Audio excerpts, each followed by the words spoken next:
Hello guys, welcome back to my YouTube channel. ഇന്ന് ഞാനൊരു recipe ആയിട്ടാണ് വന്നിരിക്കുന്നത്. ഇന്ന് ഞാൻ മാംഗോ പുഡിങ്ങാണ് ഉണ്ടാക്കാൻ പോകുന്നത്.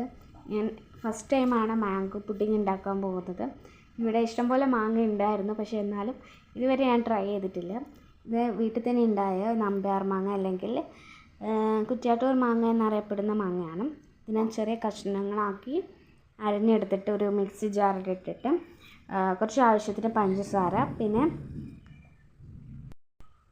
പിന്നെ പാല്, ആവശ്യത്തിന് ഈ മാങ്ങയുടെ അളവിനനുസരിച്ചിട്ട് പാലും എടുക്കുന്നുണ്ട്. എന്നിട്ട് നന്നായിട്ടൊന്ന് അരച്ചെടുക്കുക.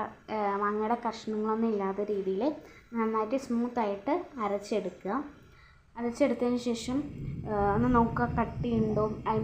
നന്നായിട്ട് എടുത്തതിന് ശേഷം ഒരു ചെറിയ ബൗളിൽ കോൺഫ്ലോർ എടുക്കാം.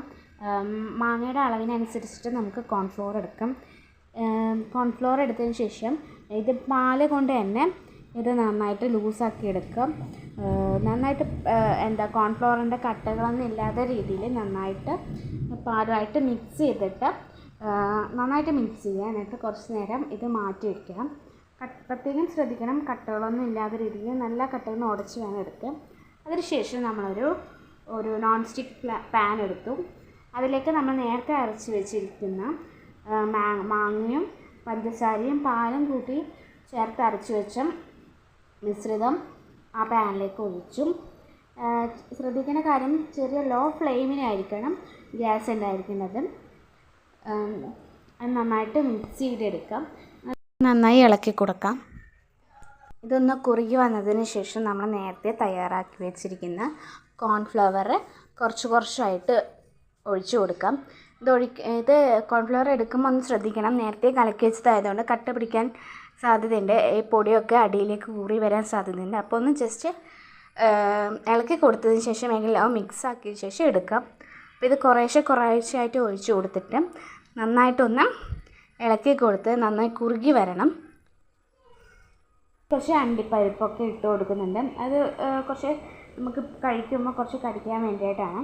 എന്നിട്ട് ചെറിയ ലോ ഫ്ലെയിമിൽ തന്നെ നന്നായിട്ടൊന്ന് മിക്സ് ചെയ്തെടുക്കും. അതിനുശേഷം അത് ഓഫ് ചെയ്ത് വെച്ചതിന് ശേഷം ഒരു ബൗളെടുത്തിട്ട് അതിൽ നെയ്യ് ചെറുങ്ങനെ തൂക്കി കൊടുത്തിട്ട് ഞാൻ എന്ത് ചെയ്തു,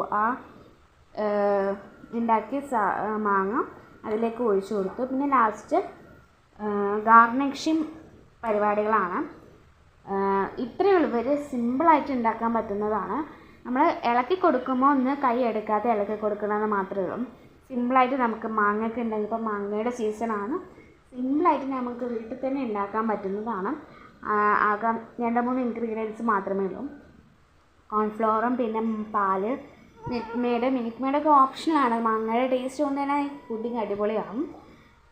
എന്നിട്ട് പിന്നെ കുറച്ച് ബദാമും അണ്ടിപ്പരിപ്പൊക്കെ മേലെ ഇങ്ങനെ ഇതാക്കുന്നുണ്ട്. ഞാൻ മാങ്ങയുടെ കഷ്ണങ്ങളൊക്കെ മുകളിൽ ഗാർണിഷിനായിട്ട് കൊടുത്തിട്ടുണ്ട്. അപ്പോൾ ഇതെല്ലാവരും വീട്ടിലൊന്ന് ട്രൈ ചെയ്ത് നോക്കണം. നല്ല ടേസ്റ്റാണ്. പ്രത്യേകിച്ച് നമ്മുടെ വീട്ടിൽ തന്നെ ഉണ്ടായ മാങ്ങ ആയതുകൊണ്ട് തന്നെ അടിപൊളി ടേസ്റ്റാണ്. ഇതിനായിരിക്കും നമ്പ്യാർ മാങ്ങ, ഞാൻ പറഞ്ഞിരുന്നു നമ്പ്യാർ മാങ്ങ. ഇത് വെറുതെ കഴിക്കാൻ തന്നെ നല്ല ടേസ്റ്റാണ്. അപ്പോൾ എല്ലാവരും ട്രൈ ചെയ്യുക. Thank you.